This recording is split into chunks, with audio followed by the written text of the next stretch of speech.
Okay, you guys, so welcome to another video.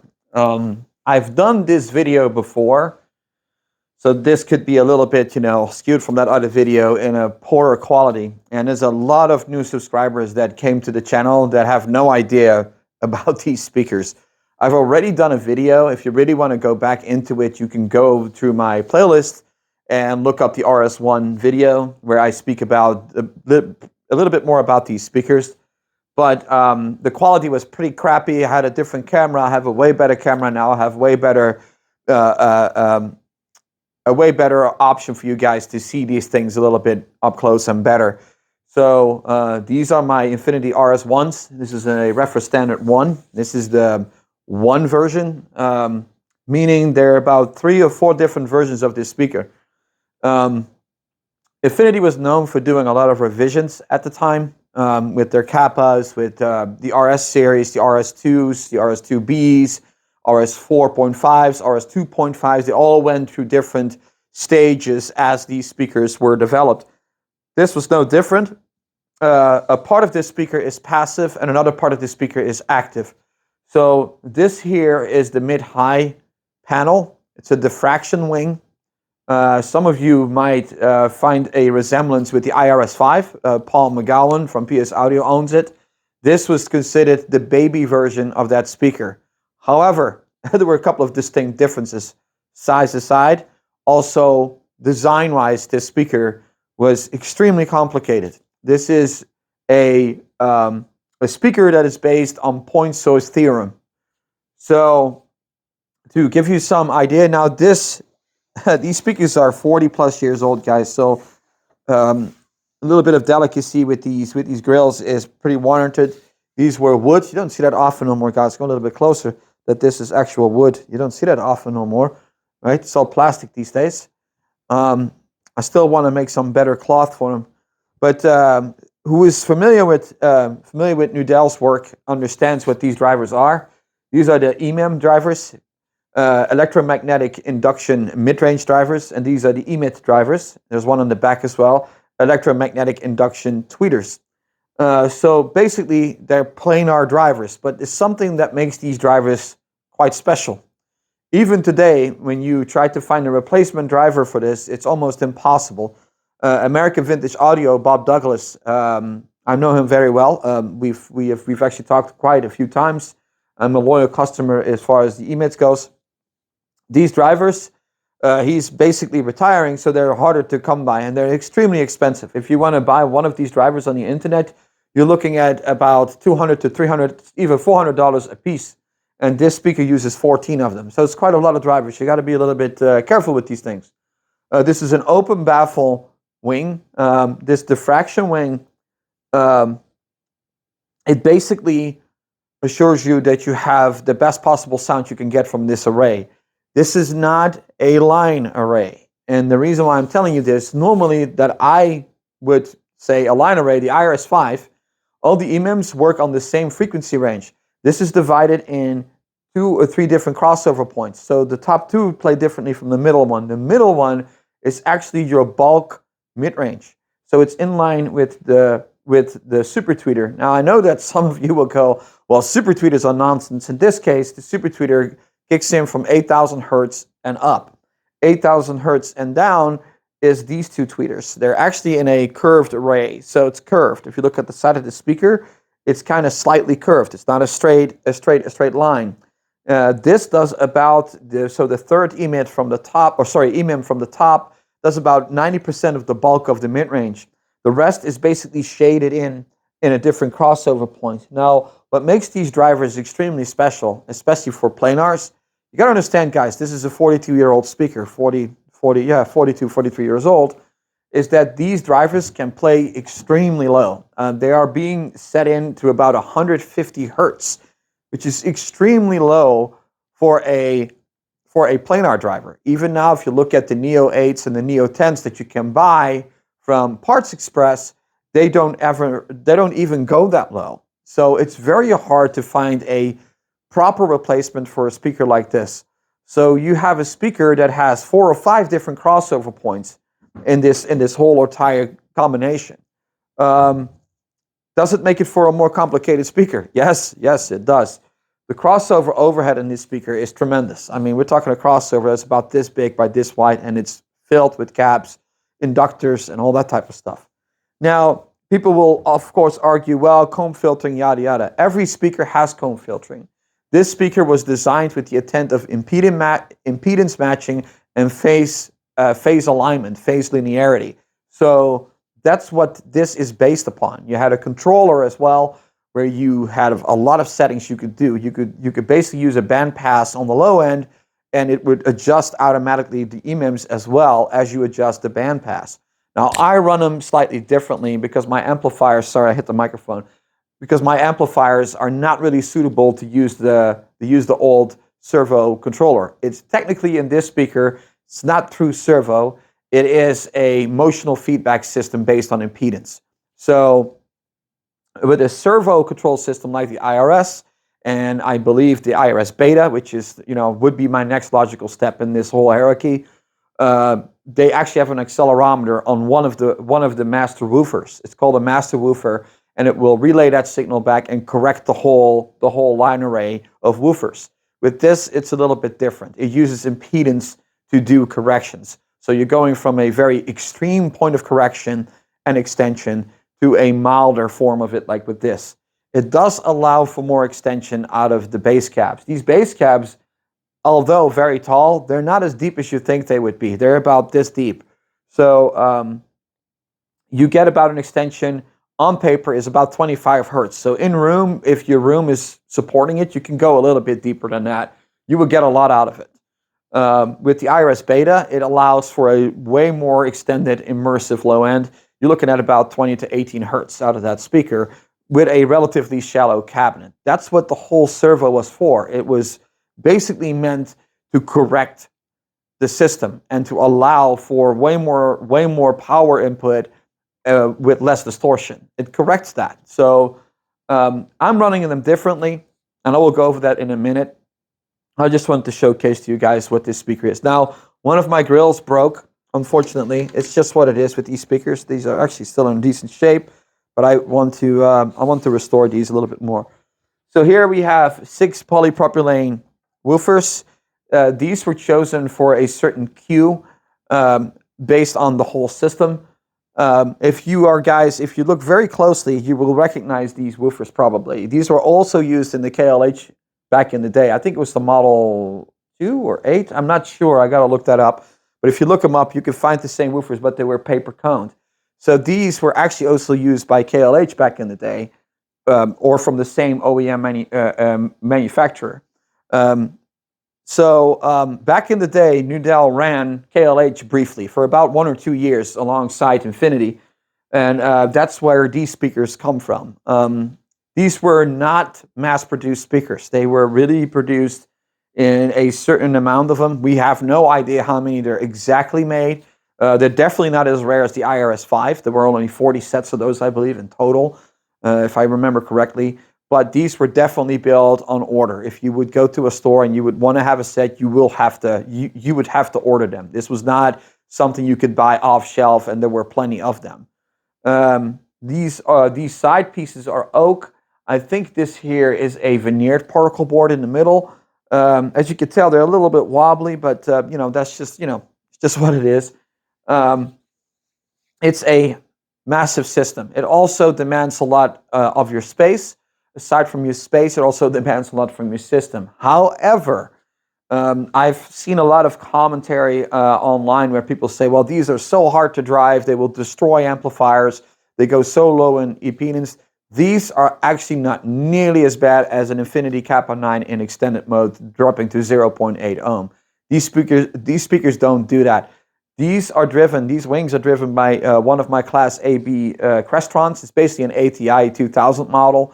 It's a Class AB, 200 watts and 8 ohms, 300 watts and 4 ohms. These speakers are 4 ohms, so they are dropping about 300 watts is what these amps spec with this particular, with these 2 wings attached. I also can measure the amperage pull from them, and it usually goes up to 1.5 amp on war level. I don't play as loud as people usually think. 85 dB is for me already more than enough. The woofer towers are surprisingly easy to drive, but they do need a good crossover on them if you do not use the controller.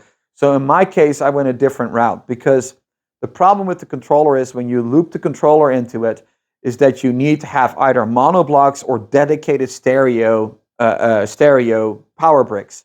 They cannot be bridgeable. And this is a thing that I've read a lot, that people think that their controller is broken. They get a loud oscillation as soon as they hook it up, like whoop, at full power of your amplifier. That has to do with the fact that your amplifier is bridgeable. Don't use bridgeable amplifiers. It will not work with that controller. Now, this amplifier would actually work because it has its own power supply for each channel. Each channel has its own set of capacitors and its own winding on one of the transformers. So it's a separated type of ordeal, and it's not bridgeable.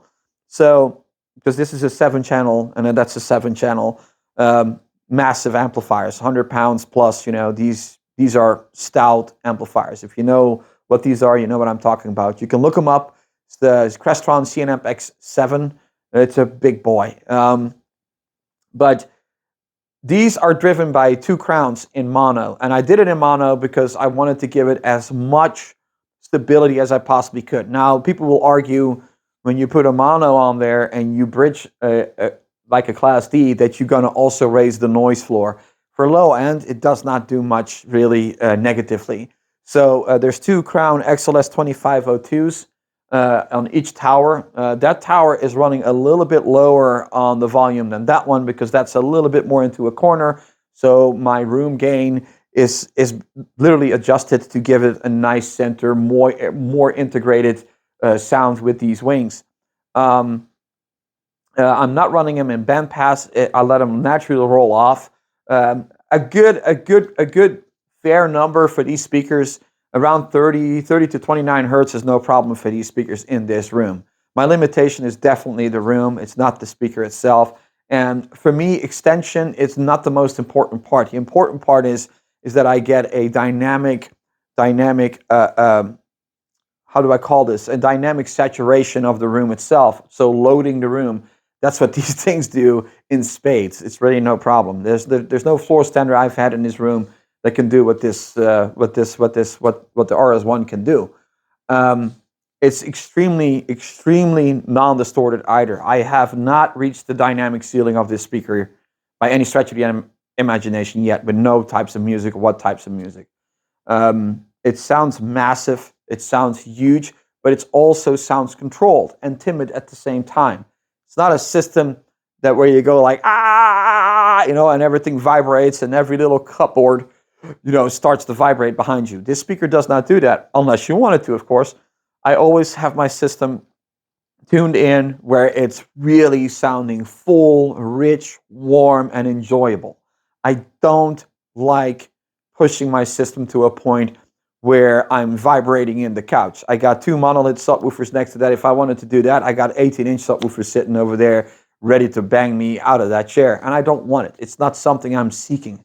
I seek saturation and very, very clean sound. And these woofers, trust me, they don't do much to fill this room, really. You barely see them move. So these are cast basket woofers. They're 8-inch each. So there is a grand total of 12 woofers in this room. And they are running at, I believe it's 100 or 125 hertz. And I got to cheat a little bit to check it here. Crossover. Low pass is set to 100 hertz. And the reason for that is, now these kick in at about 150, 125 inch. It's really low how these EMMs kick in, but because you have some room gain, because there's a slope as well, at 100 hertz, for me it's perfect. If I go too high on the bass towers, I get too much vocalization going on, and it's not something that I'm going for. I like it a little bit more cleaner, and let these do their thing too. Like I said, these are passively controlled. Now, if you have the controller in it, you loop these in as well, then you get also control over the EMMs. So the more you send to the bass towers normally, the less EMMs will do. And that's basically how this speaker starts to adjust itself. There's a lot of adjustability on the speaker. On the back of this one, now this one has been converted to an RS1b, aside from the L pads. But an RS1b has 4 L pads on the back. This one has 2 L pads on the back. One is for the tweeter, and one is for, let's see, I gotta say it right. Okay, so one is for the high frequency level and one is for the ultra high frequency level. So this is more for this array to adjust it, a little bit less bright, all that type of stuff. The B also had an adjustment for the EMIM in the middle, where you could just adjust it a little bit more, as far as I remember, because I had a B as well. I had 2 sets of these. It also is fused. It's got 4 fuses. This EMIM is also protected. This was a very huge problem with these speakers. Also, I think with the RS4.5s, where the EMIMs were just kept blowing up. And that had to do a lot also with people driving it with the wrong gear, putting an old receiver on these things, or not particularly this, but like the RS4.5s. These drivers were not so fragile as people think they are. Your equipment is just not suited to drive them properly. I've never blown an EMIM before, and I never even popped a fuse before. When I bought these, both fuses were popped. The owner did not even know that this was not playing. So you can imagine.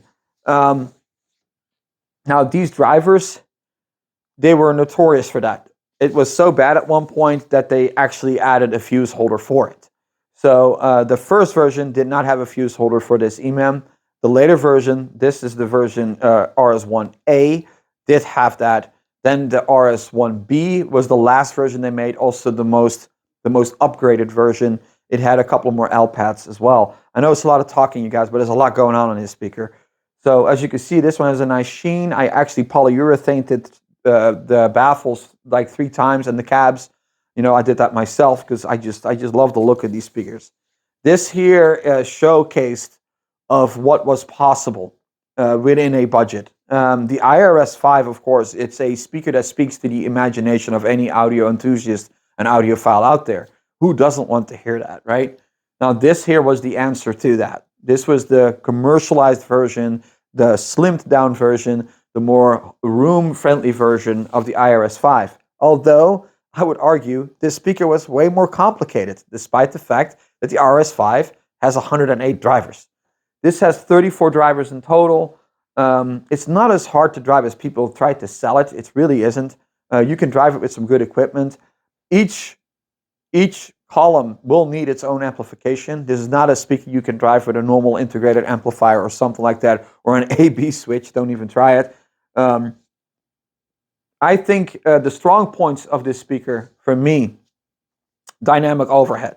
There is not a speaker I've had, including the Magnepan timpani. I will make a video about that, guys. Don't miss that one. Including the Magnepan timpani, there's no speaker that has the dynamic overhead by itself as this speaker has. Now, you could argue, but hey, if I have a floor standard and I add some subwoofers to it, yeah, you probably come close to it. But there you go. You have to add subwoofers to it. This speaker as a whole is a very complete system. I cannot imagine if you hear this system, and in my room, I feel it's as good as I can get it here. In a dedicated space, I think you get even more out of it. In a room, if you have a speaker like this and you do not enjoy this, just hang up your coat and go some post-amp licking, or forget about this hobby, guys, because it's just not worth it then. This is a speaker that I feel, with all the adjustability and the versatility you have, this is a speaker that you can enjoy regardless. Is this the best speaker I've ever heard? And that's a question I get a lot. It's like, is this the best speaker you've ever heard? It is very close to one of the best speakers I've ever owned, but it's not the best speaker I've ever owned. However, seeing the room it's in, seeing how it's set up in here, it is definitely the number 2 speaker here that I've ever had that sounds best. What would be the first one? I've said this before so many times. It would be the timpani one, with the caveat a buttload of subwoofers needed to be integrated. 2 18-inch subwoofers in the back, 2 subwoofers in the front, all tuned in and phase corrected, etc. There was a lot to it, and we're talking about a 6-foot by 4-foot wide panel per side. It took up too much space. I still have a set, so I'm going to make a video about that, I promise you. Just to give you an idea, comparison, I will put it right here next to it to see how massive that speaker is, because this is already massive, guys. This is a big loudspeaker. So, of course, it's also the looks of this thing. When you walk into a room and you see this speaker, it speaks audio to you. It really does. It's every time I'm thrilled to listen to this system. It sounds so darn good. And it is something special. It really is. This is a speaker that is 40, 42 years old. And friends of mine are coming here and they see this speaker and they go like, you can't even tell. If you would say that this was built a year ago, you would believe it, right? This thing was so far ahead of its time. And of course, theories have changed. They don't do this type of stuff no more. Although I would argue that Genesis, Gary Coe's Genesis, still does it based on Arnie Nudell's work. But it does showcase that Arnie was very, very special in the speaker design world. This is a brand that produced something like this, and their whole heritage. You don't see that today anymore. You just don't see it no more. And I think that's where today's companies are lost a little bit. The passion is gone. It's all about high lacquered and highly weird designs, that have to look modern and quirky. Don't get me wrong. There's a lot of brands out there that do special stuff, but this here, right? Something like this, you don't see it anymore. And I wish that companies would try again. I wish that companies would throw that passion a little bit back in there. Have the balls to be a little bit different. Have the balls to develop something that is your own. This was an Infinity thing. This was nobody else's thing. This is what Infinity made themselves. These drivers are custom to Infinity. They are. If you look at those drivers, now I could argue this could have been sourced from an OEM like KLH, but if you look at the RS5, the IMG woofers that came from the Kappas, they were all custom in-house made drivers. You got something special. You got something unique. It's not something you see every single day. Now, guys, I know this was a lot of talking. I already appreciate you guys coming this far. So let's go a little bit up close, do a couple of close-up. There's some dust on top of the speaker, by the way. Don't mind that, but I want to give you guys a little bit of a close-up look, if you don't mind. And we're already 21 minutes in, guys, but I still want to give you a high-res look here on these speakers. Now, I had the black version of these speakers. They were also incredible, but they were a little bit more, sorry, I had to get the focus off. They were a little bit more mangled up. The woofers were yellowed. Fun fact, the cables you see here, you guys, the cables here, the speaker cables was an optional kit. You see a whole watt there. They were an optional kit that you could buy with these speakers. So these are the official upgrade kit cables that came with the RS1 as you were offered in the store when you bought them. You can tell some fuses. This is all crossover in here, by the way. You see the back of it. The rear firing emit.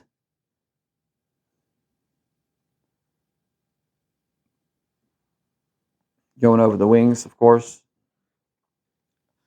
Also, a question I get a lot from people, these drivers are always wrinkly. Well, when they're wrinkly, that's just what these drivers do. There's not much you can do about that. That's just the way that these drivers are. These also had samarium cobalt magnets, which are very expensive today to date. Neodymium indeed replaced a lot of magnets later on in the Kappa series. That's where they started making the emits with neodymium magnets.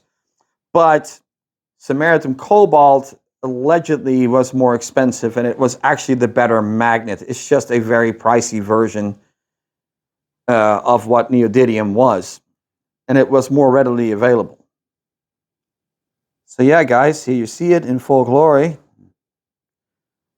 As you can tell, I have very little to complain, and I do this more for the newer guys out there to showcase to you guys what this speaker is, because I got that question a couple times, and I made a video before, but here's the other one.